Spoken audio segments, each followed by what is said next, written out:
रमेश बिधूड़ी को आखिर ये हक किसने भी दे दिया कि वो किसी भी नेता के लिए, किसी व्यक्ति के लिए पर्सनल होकर बयानबाजी करे। कल से लगातार वो एक के बाद एक बयान दे रहे हैं और नेताओं पर ऐसे ऐसे बयान दे रहे हैं जिसके चलते कहीं ना कहीं उनकी पार्टी तक को भी शर्मिंदा होना पड़ रहा है। कल उन्होंने सबसे पहले तो सड़कों का हाल प्रियंका गांधी के गाल जैसे बता दिया। उन्होंने कहा कि अगर कालका जी से वो विधायक बनते हैं तो वो सड़कों का हाल, चाहे आगे वाली सड़क हो चाहे पीछे वाली सड़क हो, हर सड़क का हाल वो प्रियंका गांधी के गालों जैसा बना देंगे। थोड़ा ही समय बीता था कि वो दिल्ली के सीएम आतिशी पर हमलावर हो गए। उन्होंने कहा कि आतिशी ने तो अपना बाप ही बदल लिया। उन्होंने कहा कि पहले आतिशी मार्लेना लिखती थी, लेकिन अब ये आतिशी सिंह हो चुकी हैं। रमेश बिधूड़ी छोटे मोटे नेता नहीं है, लंबा अनुभव है इनको राजनीति का। लंबे समय से राजनीति करते हुए चले आ रहे हैं। 3 बार के विधायक रहे, 2 बार के सांसद और 1 बार फिर से विधायकी का चुनाव लड़ रहे हैं कालका जी से। आखिर ये हक किसने दे दिया रमेश बिधूड़ी को कि आप किसी के लिए भी किसी तरीके का बयान जारी करें? आपको इससे पहले भी याद होगा कि आखिर संसद में भी किस तरीके से उन्होंने बयान दिया था। बीएसपी के सांसद कुंवर दानिश अली आजाद के लिए उन्होंने क्या से क्या कुछ नहीं कह दिया था। मैं उन शब्दों का प्रयोग तक नहीं कर सकता। उन्होंने कहा था ए और उसके बाद beep beep beep dash dash dash. एक समुदाय विशेष के लिए उन्होंने क्या से क्या नहीं कह दिया था, यहां तक कि उसके लिए बीजेपी तक को भी शर्मिंदा होना पड़ गया था। उन्होंने इसके लिए माफी मांगी थी। राजनाथ सिंह तक को संसद में आके इसको लेकर खेद व्यक्त करना पड़ गया था। लेकिन अब आखिर रमेश बिधूड़ी सुधरने का नाम क्यों नहीं लेते? लगातार ऐसे बयान देते हैं जिससे कहीं ना कहीं बीजेपी को असहज सा महसूस करना पड़ जाता है। भाई, एक महिला के गालों तक का जिक्र कर देते हैं, आखिर राजनीति किस स्तर तक गिर जाती है। सीएम आतिशी आज प्रेस कॉन्फ्रेंस करने पहुंच जाती हैं।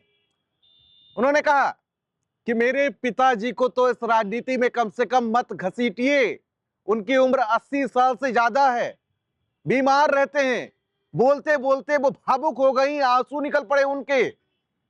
रमेश बिधूड़ी के लिए कहां तक जायज है कि आप किसी के लिए पिताजी तक पहुंच जाएं, पर्सनल अटैक करें?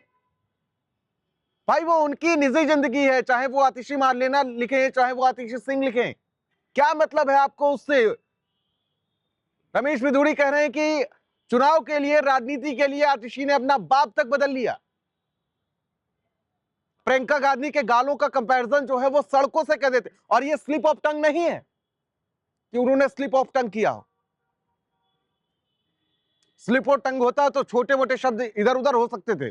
भाई, सबसे पहले उन्होंने कहा कि लालू यादव ने जिक्र किया था हेमा मालिनी के गालों का, और उसके बाद उन्होंने कहा कि लालू ने तो नहीं कर पाए, उनकी सरकार बनी, लेकिन अगर कालका जी से वो विधायक बनते हैं तो आगे वाली पीछे वाली सारी सड़कें कालका जी की वो प्रियंका गांधी के गालों की तरह बना देंगे। इसको लेकर कहीं ना कहीं आधी आबादी, जो 71 लाख के आसपास जो महिला वोटर्स हैं, आखिर वो क्या सोच रही होगी? बीजेपी जो लंबे समय से इंतजार कर रही है कि दिल्ली की सत्ता पर काबिज हो, क्या बीजेपी के सपने को चकनाचूर कर देंगे रमेश बिधूड़ी? या बीजेपी एक नजीर पेश करेगी कि बीजेपी में जो नियम है, जो कानून है, वो सबके लिए एक है?